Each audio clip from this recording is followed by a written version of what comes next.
Hello Redditors, welcome back to Tales Against Humanity. Now, let's get started. In today's episode, a quick one from myself who is new to tech support. Hey all, I'm new to being in a tech support role. But I'm not in an IT field.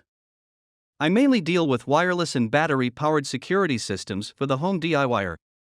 So most of my calls are always end users. I'm sure I'll have plenty more in the coming months. But this most recent one pertains to an elderly gentleman who is struggling with logging in. Now, our system is all phone app based, so I often find myself on loudspeaker while talking them through. But this gentleman was smart. He called from his wife's phone while using his for the app. He had managed to create an account, but it just wouldn't log in. It kept asking for the verification code. He keeps putting it in and it always says it's wrong. But I've digressed. It was getting difficult for him to do this one-handed, so he felt it best to put me on speakerphone anyway. But he just couldn't figure out how to do that.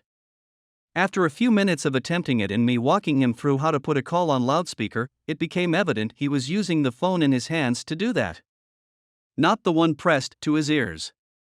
We then learned that he was trying to use the activation code he got in an email where it was asking for the dreaded CAPTCHA. Once we got past that, it took a while for him to realize that the CAPTCHA code changes every time he attempts. We come to the conclusion that he's forgotten his password, so I walk him through resetting his password. Finally, 45 minutes later, he is logged in and is thanking me for my patience and all my help, and just before I hit the end button, I hear him say, "Oh, I just found where I wrote down my password. I've never wanted to drive a pen through my left ear so badly. I've had worse and similar since then, but this was my initiation into drainers and wanted to share. Thanks for having me." Edit: never did I think this would turn into a shitfight about how I write. For those of you that disagree with my choice of words, you may find these choices unsettling also. Get fucked, use cunts. Story 2. They're always watching. Long. Okay, so this happened a week or two ago, and it has just stuck with me, living rent-free in my head. Since it's really not a good tenant, I decided I should share it with people, so that maybe I can get my mind back from it. I work for a large computer hardware manufacturer, and we sell an optional support contract along with all of our machines. There's different levels, but I work in the one right below the enterprise support level for tech support. It's intended for small to medium businesses, but we get the occasional home user who wanted to pay for the really good support. Yay us! So I get this call, and immediately see that the case has been open for like 3 months. For reference, our cases are usually only open for a week or two, if they're not closed on the first call. This gets me curious, so I start perusing the notes. The user complains initially that he needs a new motherboard. Okay, we can do that. But we need a decent reason why.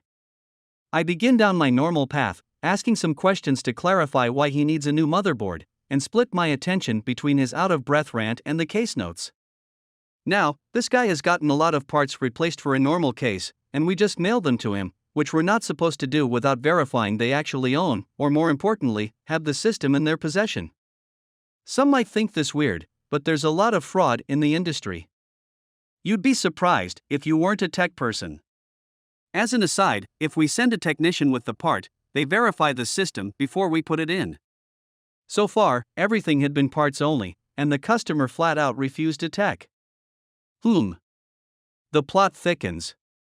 Time for a bit more digging. I look at the list of replaced parts, wondering just what we've given him so far. Part numbers start flying, technical descriptions pop up, and I slowly decode the list.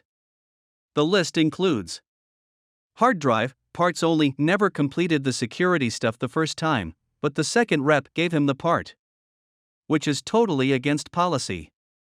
Second hard drive, with an image of Windows. Memory, 2 sticks. A third, imaged hard drive. Not to mention 2 work orders for parts and labor that were cancelled because I only need the parts. Now, why would someone need more hard drives than God, and extra memory? Well, someone with a pesky virus. Or something like that. The notes literally read customer has security concerns at several points. UKK. A little weird, but not totally out there, I think. I was so very, very wrong. At one point, the conversation goes like this. Me, so, what leads you to think the motherboard needs to be replaced? Customer, well, I know that someone is monitoring my computer, and the hard drives and memory didn't fix it. I can tell when I turn on my computer that they're monitoring it. Me, tilting my head like a confused puppy. What do you mean someone is monitoring your computer? Customer, well, like with a virus. I think I've got a BIOS virus, so I want to swap out the motherboard. I already pulled the battery on it, and the settings are all still there, so that didn't reset anything. Cue a brief discussion on resetting the BIOS and what gets reset. Customer, well, that's not what the last rep told me. And I found the instructions online, but it didn't work. Me, okay, well, we can possibly replace a motherboard, I just need to ask a few more questions. Customer, okay, go for it. Me. So, how do you know someone is monitoring your computer? What gives it away? Customer, I can hear it. Now, some of you may be thinking that this is a fan issue, and he's just hearing his system boot up. Some of you may believe he can hear a hard disk spin up, and thinks it's a bug. Both of you would be wrong. Me, what can you hear? Customer, the communications satellite above my house. Every time I turn on my computer, I hear the satellite kick on, and I know they're, capital T, listening. Now, I've worked in tech support and customer service for going on 12 years at this point. I've taken just about every call I thought I could take, and I've taught people how to do my job. None of that prepared me for the crazy I heard this day. This guy goes on a rant about how someone, the government, Bezos, Skylink, etc., is listening in on his computer usage, and how he's talked to the police, the FAA, the military, and they've all told him he's crazy. He's been getting us to send parts because he thinks he has a virus, and for 3 months, I am the only one who has ever asked why he thinks he has a virus. It was like the dams broke under the assault of the Ents, and I was Isengard, getting ravaged by the flood. The whole time he's ranting, I'm messaging a supervisor and notating everything, and writing up an email to the owner of the case, their manager, my manager, and the night manager I've been talking with. The supervisor straight up tells me no, we're not replacing the motherboard for this. Absolutely no way. I'm totally cool with this. Except that I now need to figure out how to get this guy off my phone before I leave for the night. The call has already gone on for an hour, and I've needed to pee for the last 30 minutes. I'm desperate. Then it hits me. Just agree with them. Aggressively. I start playing into this guy's delusion, telling him that this is pretty serious, and way above even our lofty pay grade. I apologize, and let him know that we won't replace the motherboard, since it would only slow down his pursuers. The virus will come back, and it's not something that we can really help with. The line that finally got him was this. Sir, I hate to say this, but if someone has the resources to deploy a BIOS virus, and a communications satellite to track you, company cannot compete with that. You need to speak with a security firm, or someone specialized in cybersecurity. He took a bit, but he finally agreed with me, and I ended the call. Only somewhat related, but that email I wrote? I never once called the customer insane, crazy, delusional, or any other number of things I wanted to say. My call was done. This was no longer my problem. Higher paid people than me got to deal with this now. What I did say, that I was particularly proud of, was this. I do not know where we need to go from here, but I do not think that company can provide this customer with the assistance he needs. The case has since been closed. We did send him a motherboard, and there were no notes on the closing. Just confirmed the parts had been shipped, called him twice with no answer, and closed the case. It's over. For now. Story 3. Our network keeps going in and out throughout the day. Short. Way back in 6 years ago, I worked for a small MSP. Just my boss and I handling small to medium-size offices with a bunch of mom and pop shops interspersed. We had a few contracts, but most clients were the call-as-needed type. We had a few legacy clients that did their own thing and only called us when they messed something up. This is one of those calls. $Me, TechCo, this is Elk. $Client, hey Elk, I installed a new router last week and we're having some intermittent network outages. Happening at random times throughout the day, though more frequent in the morning and around lunch. $Me, oh, I had no idea. That's usually something you should alert us to so we can update your company file and better support you. Passive-aggressive professionalism is a skill. I'll head over to check things out and grab the new credentials from you. They were a block away from us and the remote connection was failing due to him conveniently leaving that configuration out of the new router. Though he did get the business necessities running for their server application. Good for him. I get over there and start walking towards the network closet, which just houses a wall-mounted switch, router, and modem with a 2012 Essentials tower on the floor. $Client, oh no, it's not over there anymore. I hired my nephew to come move the networking equipment to the break room. $Me, also something you should let us know. Now I'm thinking the cause of the network outages is nepotism, but I decide to do my due diligence before getting angry. I bottle it up and move to the break room. He opens a small cupboard above the kitchen counter and I immediately see the problem. Directly 2 feet below the cupboard sits an 1100-watt microwave which was causing interference every time someone needed to heat something up. Reheat coffee, network outage. Heat up some oatmeal, network outage. I had to start the microwave a few times to prove it to him. Told him to move it and all would be well, then set up our remote access again. Story 4. We're being attacked. Medium. Way back in the 80s, when LANs were just starting to become a thing, but RS-232 still ruled the roost, I did remote support for a number of small rural hospitals and clinics.